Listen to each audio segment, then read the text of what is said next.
बिस्मिल्लाहिर्रहमानिर्रहीम। अस्सलाम वालेकुम डियर स्टूडेंट्स, मैं हूं आपका biology instructor Ubaidur Rahman bag.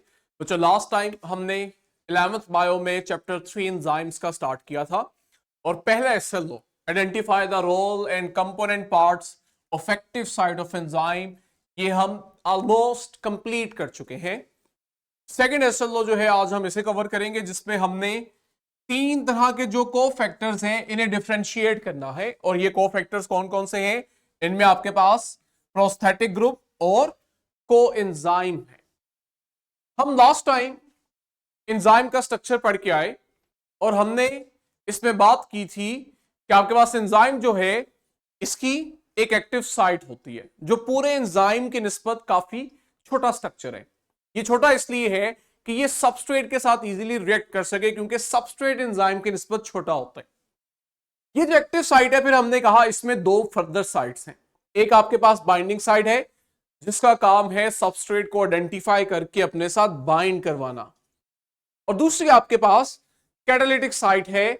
जब सबस्ट्रेट बाइंड कर जाता है और एंजाइम सबस्ट्रेट कॉम्प्लेक्स बनता है, उस वक्त ये कैटालिटिक साइट एक्टिव होती है और ये सबस्ट्रेट को इसके प्रोडक्ट के अंदर कन्वर्ट कर देती है। ये आपके पास इस सारे प्रोसेस की समरी है इस इक्वेशन की फॉर्म में। साथ ही हमने बात की कि आप अक्सर देखते हैं कि बहुत सारे एंजाइम ऐसे भी हैं जो अकेले काम नहीं कर पाते। इन्हें फंक्शनल होने के लिए किसी और कंपोनेंट की जरूरत पड़ती है जो कि नॉन प्रोटीन पार्ट होते हैं।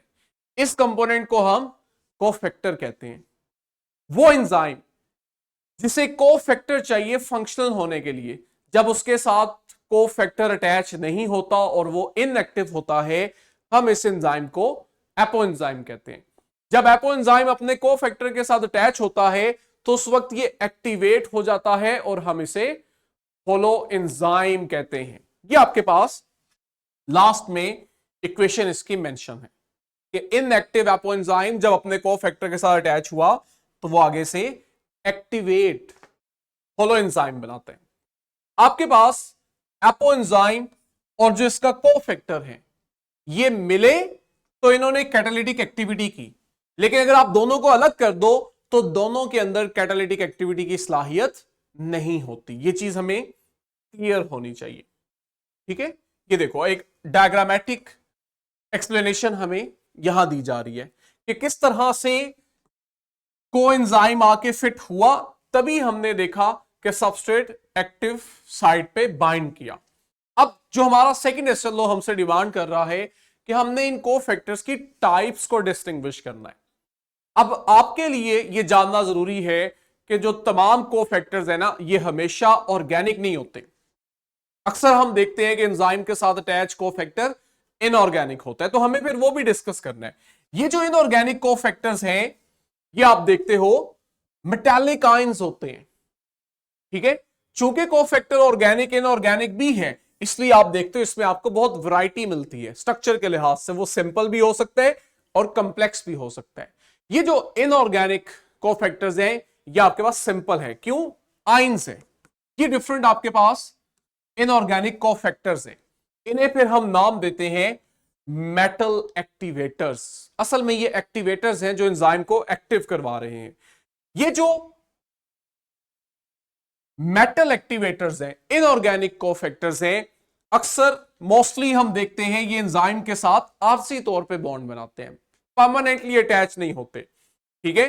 यानी कि जब काम हो जाएगा तो आप देखते हो ये एंजाइम से अलग भी हो जाते हैं। हमारे पास बड़ी कॉमन एग्जांपल इसकी मैग्नीशियम आयन है जो कि कोफैक्टर के तौर पे एक्ट करता है हेक्सोकाइनेज के लिए। और ये क्या करते हैं? हेक्सोकाइनेज फिर मैग्नीशियम आयन की मौजूदगी में ग्लूकोज के अंदर एटीपी से एक फॉस्फेट ऐड करवा के इसे ग्लूकोज 6 फॉस्फेट में कन्वर्ट करते हैं, और यहां से फिर आपके पास ग्लाइकोलिसिस स्टार्ट होती है, जो सेलुलर रेस्पिरेशन का फर्स्ट स्टेप है, जिसमें फिर आप देखते हो ग्लूकोज की फिर आगे मजीद ब्रेकडाउन से एनर्जी रिलीज की जाती है। लेकिन यहीं पे हमारे पास कुछ एक्टिवेटर्स ऐसे भी हैं जो एंजाइम के साथ परमानेंटली भी बाउंड करते हैं, ठीक है।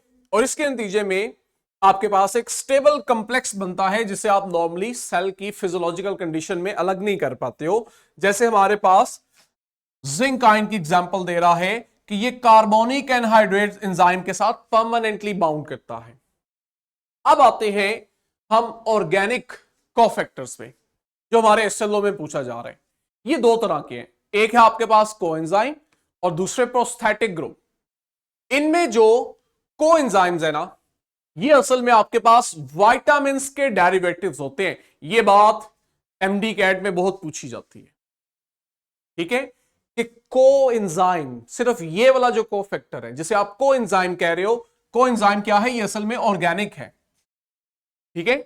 ये हमारे पास विटामिन का डेरिवेटिव होता है, और इसको जो चीज प्रोस्थेटिक ग्रुप से अलग कर रही होती है ना, वो ये कि कोएंजाइम अपने एंजाइम के साथ लूजली अटैच होते हैं, ठीक है। जो इनका एपो एंजाइम इनएक्टिव एंजाइम है, ये उसके साथ नॉन कोवलेंट बॉन्ड बना के अटैच होते हैं, लूजली अटैच होते हैं। आप इसे अलग भी कर सकते हो बाद में, और ये होते भी हैं सेल के अंदर, ठीक हो गया। तो अगर आपका कोफैक्टर ऑर्गेनिक है, विटामिन का डेरिवेटिव है और लूजली अटैच है, तब आप इसे कह रहे हो ये कोएंजाइम है। और हम बहुत सारे कोएंजाइम्स जानते भी हैं। इनमें से आपके पास कोएंजाइम ए है, NAD positive, FAD positive, even ATP भी जो है ये कोएंजाइम के तौर पे एक्ट कर रहा होता है। एग्जांपल हमने ली है कोएंजाइम ए की, जो कि विटामिन B5 का डेरिवेटिव है, और ये आपके पास एक कैरियर मॉलिक्यूल है जो कि किसी फंक्शनल ग्रुप को कैरी कर रहा होता है। और यहां ये किस फंक्शनल ग्रुप को कैरी करता है, ये पायरोवेट के एसिटाइल ग्रुप को कैरी करता है, और इसके साथ जब ये कंबाइन करता है तो एसिटाइल कोए बनाता है। ये वो एसिटाइल कोए होता है जो आगे जाके क्रेब्स साइकिल के थ्रू फिर एनर्जी जनरेशन में अपना रोल प्ले कर रहा होता है, ठीक। सारा कुछ नीचे समराइज कर लिया हमने। पायरोवेट, कोएंजाइम ए, इस दौरान हम देखेंगे एक NADH प्रोड्यूस होगा। आपके पास एसिटाइल कोए, कोए ने क्या किया, कोएंजाइम ए ने पायरोवेट का एसिटाइल ग्रुप अपने साथ अटैच करके एसिटाइल कोए बना लिया, और इस दौरान कार्बन डाइऑक्साइड और NADH प्रोड्यूस हुए। नेक्स्ट आपके पास है कि हमारा कोफैक्टर ऑर्गेनिक हो, लेकिन ये ऑर्गेनिक कोफैक्टर जो है अपने एंजाइम के साथ बड़ा टाइटली अटैच हो गया। कैसे, इसने कोवलेंट बॉन्ड बना लिए एंजाइम के साथ। अब आप इस ऑर्गेनिक कोफैक्टर को कोएंजाइम नहीं बल्कि प्रोस्थेटिक ग्रुप का नाम देते हो, और इसकी बड़ी कॉमन एग्जांपल हीमोग्लोबिन के अंदर मौजूद ये हीम ग्रुप है। ये हीम ग्रुप जो है कोवलेंटली बॉन्ड होने की वजह से हम जनरली देखते हैं कि आपको हर टाइम हीमोग्लोबिन के स्ट्रक्चर के साथ अटैच नजर आता है। ये आपके पास हीम ग्रुप का स्ट्रक्चर है, जिसमें आप देख सकते हो कि सेंटर में इसके पास जो एटम है वो आयरन का है। ये वो आयरन है जो असल में ऑक्सीजन को अपने साथ बाइंड करती है, तो हम कहते हैं हीम ग्रुप ऑक्सीजन को अपने साथ बाइंड करता है, और हीम ग्रुप ऑक्सीजन को बाइंड करता है तो हम कह देते हैं हीमोग्लोबिन ऑक्सीजन को अपने साथ बाइंड करती है। यही चीज मैं आपको बड़ा सिंप्लीफाइड वर्जन में इसकी एनिमेशन भी दिखाना चाहता हूं, कि आपको थोड़ा सा एक रियलाइज हो कि किस तरह हीमोग्लोबिन की 4 पॉलीपेप्टाइड चेन के पास अलग अलग हीम ग्रुप होता है। ये देख रहे हो, आपके पास 2 रेड और 2 ब्लू चेन्स हैं पॉलीपेप्टाइड की, और अगर इनमें आप गौर करो तो आपको हर एक में ये एक स्ट्रक्चर मिल रहा है। ये देखो, ये जो स्केलेटल स्ट्रक्चर है ये असल में आपका हीम ग्रुप है, और आप गौर से देखो तो हर पॉलीपेप्टाइड चेन के पास अपना अपना अलग हीम ग्रुप, तो ये आपके पास परमानेंटली हीमोग्लोबिन का पार्ट है। क्यों? क्योंकि ये कोवलेंट बॉन्ड बना रहा है। वापस आते हैं हम स्लाइड पे, क्योंकि आपके पास बेसिक डिफरेंस है जी कोएंजाइम और प्रोस्थेटिक ग्रुप का। दोनों क्या है? कोफैक्टर। कौन से? ऑर्गेनिक। लेकिन अगर कोफैक्टर इनऑर्गेनिक हो जाए तो हमने उसे एक्टिवेटर का नाम दिया था। ये लीजिए, ये वो हमारा सेकंड एस्ट्रो है पर्टिकुलर जिसे हमने कवर किया है। ठीक है, आपके पास वीडियो में डिस्क्रिप्शन में इसकी वर्कशीट और क्वेश्चन बैंक अटैच है जिसे आपने अटेम्प्ट करना है। नेक्स्ट लेक्चर में हम इसके नेक्स्ट एस्ट्रो को कवर करेंगे बच्चों। तब तक के लिए अल्लाह हाफिज।